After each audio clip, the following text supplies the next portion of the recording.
السلام علیکم لسنرز، ہم آپ کو اپنے یوٹیوب چینل کی سچی کہانی میں خوش آمدید کہتے ہیں۔ کہانی شروع کرنے سے پہلے اگر آپ ہمارے چینل پر نئے ہیں تو ہمارے چینل کو سبسکرائب کیجیے۔ کہانی پسند آئے تو لائک اور شیئر بھی ضرور کیجیے۔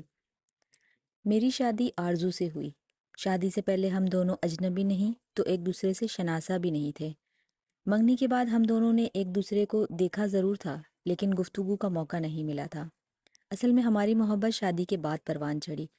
وہ بہت جلد میری محبت میں گرفتار ہو گئی۔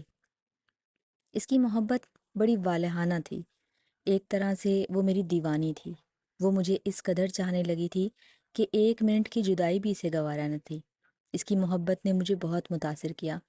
میں بھی اسے شدت سے چاہنے لگا تھا۔ ویسے بھی میری زندگی میں کوئی لڑکی نہ آئی تھی۔ مجھے معلوم ہی نہ تھا کہ محبت کیا ہوتی ہے۔ ہمارے شب و روز ہنستے کھیلتے اور خوشیاں لٹاتے گزر رہے تھے۔ 6 ماہ پلک جھپکتے میں نکل گئے تھے۔ ہماری محبت میں کوئی کمی نہ آئی تھی، بلکہ وہ روز بروز بڑھتی ہی جاتی تھی۔ پھر شاید ہماری محبت کو کسی کی نظر کھا گئی۔ میرے ساتھ وہ ہوا جو کبھی کسی کے ساتھ نہ ہوا ہوگا۔ ڈاکٹر تو مسیحا ہوتا ہے، لیکن میرے حق میں وہ قاتل ثابت ہوا۔ اس نے میری آرزو کو مجھ سے جدا کر دیا۔ 2 پیار بھرے دل ہمیشہ کے لیے الگ ہو گئے۔ ہوا کیا؟ یہ میں آپ کو بتاتا ہوں۔ ہوا یہ کہ کچھ دنوں سے میری دائیں پیر، دائیں بازو اور سر کے دائیں حصے میں درد رہنے لگا تھا۔ بعض اوقات ایسا محسوس ہوتا جیسے میرے جسم کے دائیں حصے نے کام کرنا ہی چھوڑ دیا ہے۔ یہ ایک پریشان کن بات تھی، لیکن ایسا کبھی کبھی ہوتا تھا۔ میں نے اپنی اس کیفیت کا گھر میں کسی سے ذکر نہیں کیا کہ سب خواہ مخواہ پریشان ہوں گے۔ میں خاموشی سے ڈاکٹر سے مشورہ کرنے چلا گیا۔ ڈاکٹر نے مختلف قسم کے ٹیسٹ اور الٹرا ساؤنڈ اور ایکس رے وغیرہ لکھ کر دیے، اور چیک اپ کرنے کے بعد زندگی کا سب سے بھیانک انکشاف کیا کہ میرے جسم کے دائیں حصہ جلد یا بدیر بالکل مفلوج ہو جائے گا۔ اس نے وضاحت کی کہ میرے جسم کے دائیں حصے میں خون کا نظام بری طرح متاثر ہو چکا ہے۔ پھر اس نے مجھے کچھ دوائیں لکھ کر دیں تاکہ وقتی طور پر اس حملے سے محفوظ رہوں۔ میں نے کپ کپاتے ہاتھوں سے دواؤں کا نسخہ لیا اور ڈگمگاتے قدموں سے کلینک سے باہر آ گیا۔ اس انکشاف نے میری روح کو سناٹوں میں اتار دیا تھا۔ یہ کیا ہو گیا تھا؟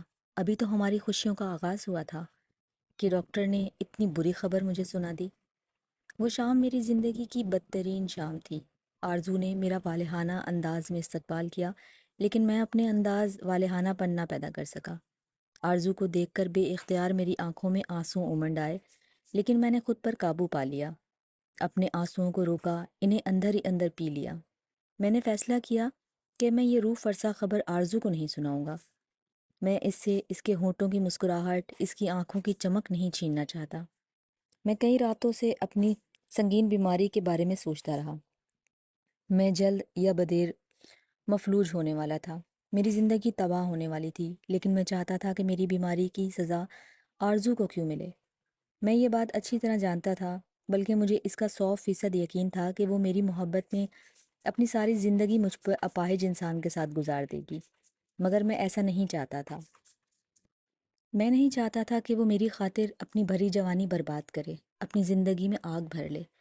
سوچ سوچ کر بالآخر میں اس نتیجے پر پہنچا کہ اس کو اصل وجہ بتائے بغیر طلاق دے دی جائے، تاکہ وہ اپنی زندگی کے سنہرے دن بہتر طریقے سے گزار سکے۔ لیکن طلاق کے لیے آخر کوئی نہ کوئی جواز تو پیدا کرنا تھا۔ لہٰذا میں نے ایک ڈرامہ رچایا، ایک لڑکی سے محبت کا ڈرامہ۔ میں نے آرزو پر یہ ظاہر کرنا شروع کر دیا کہ میں کسی اور لڑکی کی زلف کا اسیر ہو گیا ہوں اور اس سے ہر قیمت پر شادی کرنا چاہتا ہوں۔ آرزو کو میری اس بے وفائی کا بڑی مشکل سے یقین آیا۔ بہرحال اس طرح میں نے اسے طلاق دے دی۔ ہم ایک دوسرے سے محبت کرنے کے باوجود ہمیشہ کے لیے جدا ہو گئے۔ میری طلاق نے اسے مظلوم بنا دیا، جبکہ میں بدنام ہو گیا، کیونکہ طلاق کی اصل وجہ سے کوئی واقف نہ تھا۔ اپنی بدنامی کی مجھے ذرا بھی فکر نہ تھی۔ میں تو آرزو کو خوش دیکھنا چاہتا تھا۔ میں نے اس سے سچی محبت کی تھی۔ اس طرح 6 ماہ اور گزر گئے۔ میری بیماری جوں کی توں رہی۔ میں ڈاکٹر سے علاج کرواتا رہا اور آنے والی مفلوج زندگی کے بارے میں غور کرتا رہا۔ ایک دن آرزو کا فون آیا۔ اس کے فون نے میرے دل کا خون کر دیا۔ اس کی شادی ہو رہی تھی۔ اس نے روتے ہوئے کہا، ناظم، میں تمہیں زندگی بھر نہیں بلا سکوں گی۔ عورت زندگی میں صرف ایک دفعہ محبت کرتی ہے، اور جس سے محبت کرتی ہے اسے ہمیشہ کے لیے اپنی آنکھوں میں بسا لیتی ہے، اسے بھلائے نہیں بھولتی۔ اب میں اس کو کیا بتاتا، کیسے بتاتا؟ کہ میں خود اسے ایک لمحے کے لیے نہیں بلا سکا ہوں اور نہ ہی زندگی بھر بلا سکوں گا۔ جب تک جیوں گا اسے رو رو کر یاد کرتا رہوں گا۔ آرزو، تم میری مفلوج زندگی کا سرمایہ ہوگی۔ تمہارے ساتھ گزارے ہوئے دن میری بجھتی آنکھوں میں شمع کی طرح روشن رہیں گے۔ پھر آرزو کسی اور کی ہو گئی اور میں اپنی ہی لگائی آگ میں جلتا رہا۔